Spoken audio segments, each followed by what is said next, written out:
Welcome back, everybody, to Upper Michigan Today. We're now joined here with our library director here in Ishpeming, Jesse Schertz. So welcome, Jesse.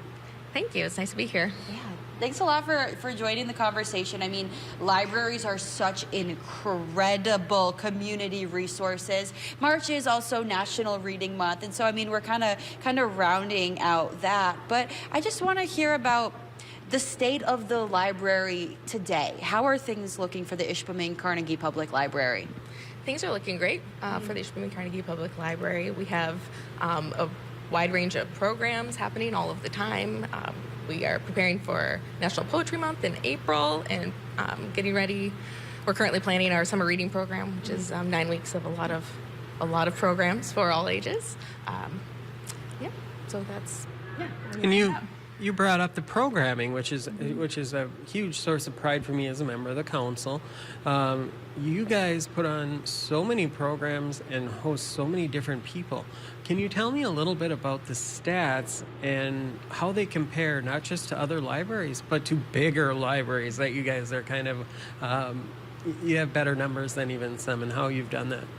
Gotcha. Well, we're very proud of the programs that we offer, and we've increased them a lot in the last couple of years, particularly in our children's room now that our children's librarian is full-time as of last year. So for 2024, we offered 341 individual programs, and we had just over 9,000 people attend those programs. Wow. Where does funding for these types of programs come from, and is the library being impacted at all by federal funding cuts? So the library is funded nearly entirely by the city of Ishpeming.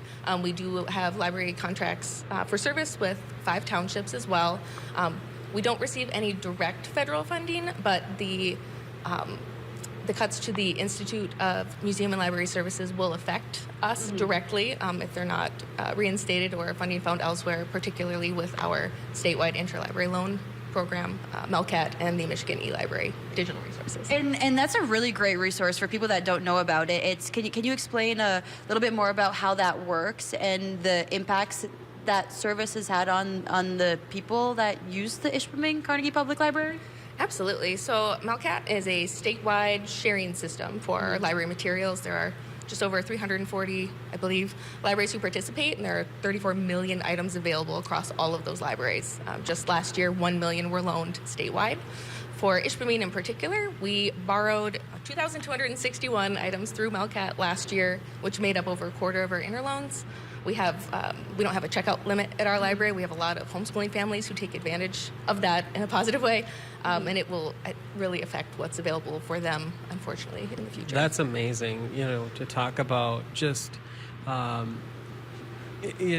many things are available electronically. It just goes along with all of the other stuff that's available in person. Can you talk a little bit about what your team is doing for the community and for the library itself? Well, we have a pretty small team, but I feel like we do a lot given there are only 5 of us at the library. But we actively work to maintain a wide variety of materials for everybody in the community. We work really hard to have a wide variety of programs available for the community. Tried something new this month with Italian lessons. So it's something new. It's been pretty popular. And this summer especially, we're going to have a huge lineup of programs. Awesome. Any particular events, programs this summer that are happening that you can tease to, that we can look forward to? Sure. So this summer, the theme is Color Our World. So we're leaning into the art aspect somewhat. So we're going to have a bad art program where you can just make something and not focus on. I love the idea of bad art. That's my program. I love it. We're also going to have repainting thrifted art, which I'm excited for. And then we have the Michigan Science Center, the Ann Arbor Hands-On Museum here for workshops. Kevin Camerad, who's a downstate puppeteer, is going to be here for a puppet show. We're a stop on the Michigan Notable Books Tour this year. So Tim Schultz, who's a UP author, is going to be here for Castaway in Montana. So fly fishing aficionados should keep an eye out for that, and many, many more. Certainly, probably just have to head over to the website, keep an eye on the events page and everything that you've got going on. What's the community support for your library, for your programs been like? It has been fabulous. So far, we have received over $5,500 in donations for our summer reading this program this year. Bell Auxiliary, our Friends of the Library Association, and then also an Ishpeming alumna, Diane Brown, are the largest sponsors so far. But we are very grateful to every group, business, individual who donates. So the community can definitely donate to support our library, correct? They certainly can.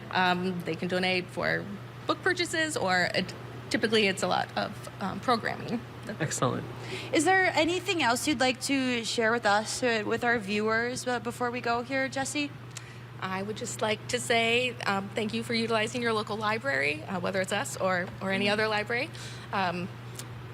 You can follow us at ishpeminglibrary.info to see what's going on. Libraries are amazing, fantastic community resources. I wanted to thank you for your time this morning, Jessie, for joining us for this conversation on Upper Michigan today. We have to take another commercial break, but we're going to wrap up this chat all about Ishpeming when we come back.